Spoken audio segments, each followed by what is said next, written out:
అమ్మ జగన్మాత మహాకాళి 250 సంవత్సరాలుగా ఈ లష్కర్కు వచ్చి అందరినీ ఆదరిస్తున్నటువంటి జగన్మాతకి ప్రతి సంవత్సరం కూడా దినదిన కులవర్ధమానమై నువ్వు కోరుకున్న విధంగా ఈ సంవత్సరం 16 రోజులు కూడా అత్యంత ఆనందంగా ఇసుక వేస్తే అంతటి జనంతో జాతర జరిపించుకుంటున్నాం. ఏ అవాంతరమైనటువంటి సంఘటనలు జరగకుండా చల్లగా కాపాడుతున్నాం. ఈ సంవత్సరం నీకు జరిగినటువంటి పూజలు అత్యద్భుతంగానే జరిగినవని ఆశిస్తాం. నీ యొక్క ఆశీర్వాదాన్ని తెలియజేయతల్లి. ఏటేటి కంటే ఈ ఏడున సంతోషంగా ఆనందంగా అందుకున్నా. నా బాల బచ్చలనందరినీ నా కొల్లారికి సంతోషంగా ఆనందంగా రప్పించుకున్నాను. వాళ్ళు చేసిన పూజలన్నీ నేను ఆనందంగా అందుకున్నా. నేను ఎవరికి ఏ ఆటంకం లేకుండా చూసుకున్నాను కూడా. నేను ఏ ఆపద రాకుండా కూడా నన్ను కొలిచిన వారికి నిమ్మై నిలిసి మహంకాళిని. అమ్మా తల్లి, అందరూ గోనాలు సమర్పిస్తున్నారు. గోనాలే ముఖ్యమైనవి నీ పూజకి. ఈ పూజలో గోనాలు ఏ విధంగా సమర్పించాలి, ఎట్లా సమర్పించాలి, ఎవరు సమర్పించాలి అనేది ఒక చిన్న తెలియని విషయం తల్లి. నీ ముఖ తరహా తెలియజేస్తే ఆనందపడతాం. బోనాలు ఏ బోనమైనా పర్వాలేదు. మామూలు బోనమైనా, మట్టి బోనమైనా, స్వర్ణ బోనమైనా కానీ, ఎవరు ఎత్తుకొచ్చినా కానీ పర్వాలేదు. కానీ సంతోషంగా ఆనందంగా అందుకునేది నేనే కదా.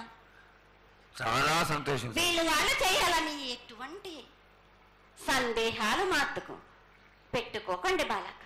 చాలా సంతోషం. నా వద్దకు వచ్చిన వాళ్ళు ఎవరెత్తుకొచ్చినా, ఎవరు చేసుకొచ్చినా కానీ, బాలలు తెచ్చినా, బాలికలు తెచ్చినా కానీ సంతోషంగా ఆనందంగా తీసుకునే భారం నాది. సంతోషంగా అందుకునే భారం కూడా నాది. అమ్మా, ఇంతవరకు చక్కటి మాటలతో ఆశీర్వదించావు. అలాగే ప్రకృతికరమైనటువంటి గాలులు ఏ విధంగా కొడతాయి, ఎండలు ఏ విధంగా కాస్తాయి, కాడి కొంటలని సస్యశ్యామలంగా ఉండటం కోసం ఎలా ఆశీర్వదిస్తావు, తదనంతరం ఆది వ్యాధులతో బాధపడుతున్న వాళ్ళందరినీ ఎలా ఆశీర్వదిస్తావు, ఈ యొక్క చక్కటి మాటలు నీ ముఖం ద్వారా తెలియజేయతల్లి. కోరినన్ని వర్షాలు ఉన్నాయి మీకు, పాడి పంటలు కూడా సమృద్ధిగానే ఉన్నాయి మీకు, ఎటువంటి లోటు లేదు మీకు. కానీ మీరు మాత్రం ఆనందంగా సంతోషంగా ఉండండి. మరి ఎటువంటి అనుమానాలు పెట్టుకోకండి. నన్ను నమ్మిన వాళ్ళకు నేను తప్పకుండా మీ కోరికలు తీర్చడానికే ఉన్నాను. వర్షాలు మీకు కోరినన్ని వర్షాలు ఉన్నాయి. మీకు ఎంత కోరుకుంటే అంత విధంగా ఉన్నాయి. కానీ అంతకు మించి మీరు కోరుకోకండి. అమ్మా, నీ ఆశీర్వాద బలం ఉన్నంత వరకే మాకు సంభవిస్తాయి. దీనిలో ఏమాత్రం సందేహం లేదు. మా తెలంగాణ ప్రజలందరినీ ఎంత ఆనందంగా నువ్వు ఆశీర్వదిస్తున్నావో, లోకంలోని ప్రజలందరినీ కూడా అలాగే ఆశీర్వదిస్తున్నావు. అయితే ఇక్కడ ఒక చిన్న సంశయం ఏంటంటే, ఏనాడు నిన్ను బాధ పెట్టాలని కాదమ్మా, దినదిన కృతవర్ధమానమై ఈనాడు వందలు, వేలు, లక్షలు, కోట్లలోకి వచ్చేసారు జనం. ఈ కోట్లలోకి వచ్చినటువంటి జనమందరూ 48 గంటలు ఎడతెరికి లేకుండా నీ దర్శనం చేసుకొని నీ యొక్క ఆశీర్వాదం పొంది నీకు కలహారాలు, పండ్లు అన్నీ సమర్పించుకొని నీ తృప్తిని తెలియజేయమని వేడుకుంటున్నారు తల్లి.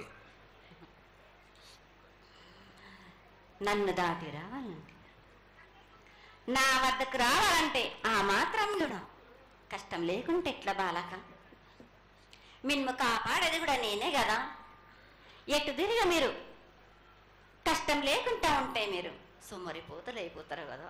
ఆ మాత్రం కూడా మీరు కష్టపడాలి కదా నా వద్దకు రావడానికి కూడా. కానీ సంతోషంగా మీరు ఏమి తెచ్చినా కానీ, మీరు పలహారం తెచ్చినా, పండు తెచ్చినా, ఏమి తెచ్చినా, సాగ తెచ్చినా, బోనం తెచ్చినా, ఆనందంగా అందుకునే భారం నా. తప్పనిసరిగా అందుకుంటా నేను. పిల్ల జల్ల గాని గొడ్డు గోదా గాని ఎటువంటి ఆపద రాకుండా చూసుకుంటాను, ఎటువంటి వ్యాధి రాకుండా చూసుకునే భారం కూడా నాది. అమ్మ చాలా సంతోషం తల్లి, ఇంతవరకు చక్కటి ఆశీర్వాదాన్ని ఇచ్చావు. నువ్వు ఏమి కోరుకుంటున్నావు? నీకు ఇంకా ఏమన్నా మేము చేయాల్సినది ఉన్నదా? ఏటేటి నుంచి మీరు నా రూపాన్ని పెట్టాలని అనుకుంటున్నారు కదా బాలక. నా రూపాన్ని మట్టుకు పెట్టండి మీరు గాని. ఎటువంటి ఆమె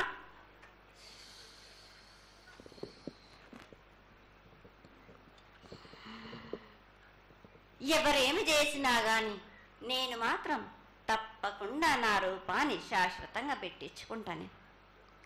ఎవరెంత అడ్డుపడ్డా గాని, ఎవరేం కోరుకున్నా గాని నా రూపం మట్టుకు తప్పనిసరిగా నేను నిలబెట్టుకుంటాను. అమ్మా ఇది ఆశీర్వాదమే కాదు తల్లి, నీ ఆజ్ఞగా భావించి పెద్దలందరూ, ఆలయానికి సంబంధించిన పెద్దలందరూ దీని యొక్క ఏర్పాట్లలో సన్నద్ధమై వెనకాల కార్యక్రమాలన్నీ జరుగుతూనే ఉన్నాయి తల్లి. ఇక్కడ ఉన్నటువంటి ఆనాటి నుంచి వచ్చిన పెద్దల్లో మునిమనవాళ్ళైనటువంటి వాళ్ళందరూ ఆ దానికి సమర్థించినటువంటి ఒక పత్రాన్ని సేకరించి జగద్గురువుల నుంచి ఆమోదాన్ని తీసుకున్నారు. కేవలం నీ యొక్క ఆజ్ఞ మాకు తక్కువైంది తల్లి. బలాన్ని ఇచ్చి దాన్ని పరిపూర్ణం చేసుకొని మేము తృప్తిపడి నీ యొక్క రూపాన్ని చూసి ఆనందపడేట్టుగా ఆశీర్వదిస్తూ, ఇంకా ఏమైనా ఉంటే తెలియచేస్తే తర్వాత మన వాళ్ళందరూ ఆనాటి నుంచి వచ్చినటువంటి పెద్దలు నేను ఒక 2 ప్రశ్నలు వేస్తారు తల్లి. ముందుగా తెలియజేయాలి. నా గ్రామ ప్రజలందరూ ఇది వడికే కాదు, గత 7 నుంచి కూడా మీరు సంతోషంగా ఆనందంగా ఉండడానికి మీరు చల్లని సాక పెడుతున్నారు. నాకు సంతోషంగా అందుకుంటున్నాను. ఈ 7 కూడా మీరు 5 వారాలు నాకు పప్పు బెల్లం పలహారాలతోటి సాక పెట్టండి. నాకు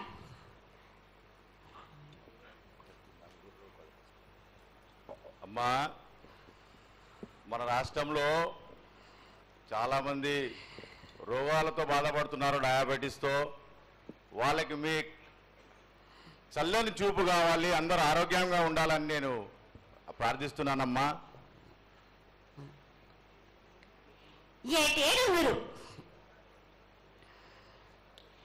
మీ విద్యను కానీ దాని కానీ చదువును కానీ మీరు ఎక్కువ చేసుకున్నారు అనుకుంటున్నారు. కానీ పురాతనం నుంచి మీరు సకాలంలో మీరు పాడి పంటలు ఇది వరకు రాక మీరు పండించటలేదు కాదు బాలక. ఔషధం ఇస్తే మీరు మంచి ఔషధాన్ని మీరు ప్రయోగిస్తున్నారు. మీరు దానివల్ల ఈ రోగాలన్నీ మీకు ఈ ప్రభావం చెందుతున్నాయి. మీకు ఔషధాలు మీరు తగ్గించుకొని మీరు పాడి పంటలు మీరు సమృద్ధి చేసినట్టయితే తప్పనిసరిగా అనారోగ్యం అన్నది తగ్గుతుంది బాలక. అమ్మా, మేము ఏదైతే మీకు బలి కార్యక్రమం చేశామో ఆ బలితోని మీరు సంతృప్తిగా ఉన్నారని మేము అనుకోవచ్చా అమ్మా? ఏడేడ చేసేది రక్తపాశం ఇవ్వట్లేదు కదా బాలక. మీకు నచ్చినట్టు మీరు ఇస్తున్నారు కదా, దాంట్లోనే నేను సంతోషపడుతున్నాను. నేను అమ్మా నువ్వు మరి సాహసం కోరుతున్నావో కోకడుతున్నావో అర్థం కావట్లేదు తల్లి. నీకు భక్తులందరూ ప్రతి ఇంటి నుంచి కూడా నువ్వు కోరుకున్నటువంటి నైవేద్యాన్ని పంపిస్తూనే ఉన్నారు. పరోక్షంగా నేను రాత్రి కూడా ఒక చక్కటి పూజ జరిగింది. అందరూ ఆనందపడే విధంగా పూజ జరిగింది. తల్లి ఆశీర్వాదం బాగా ఇస్తావు కాదు అమ్మా, ఆకరణ మా మీద ఏదో ఒకటి వేసిపోతావు తల్లి. దయచేసి ఆ విధమైనటువంటి ఒక చిన్న తక్కువ మా మీద కొట్టకుండా సంతోషంగా ఎప్పటికప్పుడు నువ్వు ఆనందంగానే ఉంటూ ఆనందంగా భక్తుల్ని ఆదరించి ఆశీర్వదిస్తే చాలా సంతోషం తల్లి. సంతోషంగా ఆనందంగా అనుకున్నాను. మీరు కోరినట్టు మీరు సంతోషంగా ఆనందంగా ఘనంగా అందుకున్నాను. మీ గర్భిణీ స్త్రీలకే గాని ఎటువంటి ఆపదారాను. నా బాలులందరినీ నేను కంటికి రెప్పలాగా అరికాలికి ముళ్ళున్నట్టేమో నివళ్ళతోటి మీకే భారం నా కాపాడే భారం కూడా నాది. నా కల్లా వచ్చినందుకు మీరు సంతోషంగా ఆనందంగా ఉండేలా చూసుకుంటాను. చాలా సంతోషం తల్లి.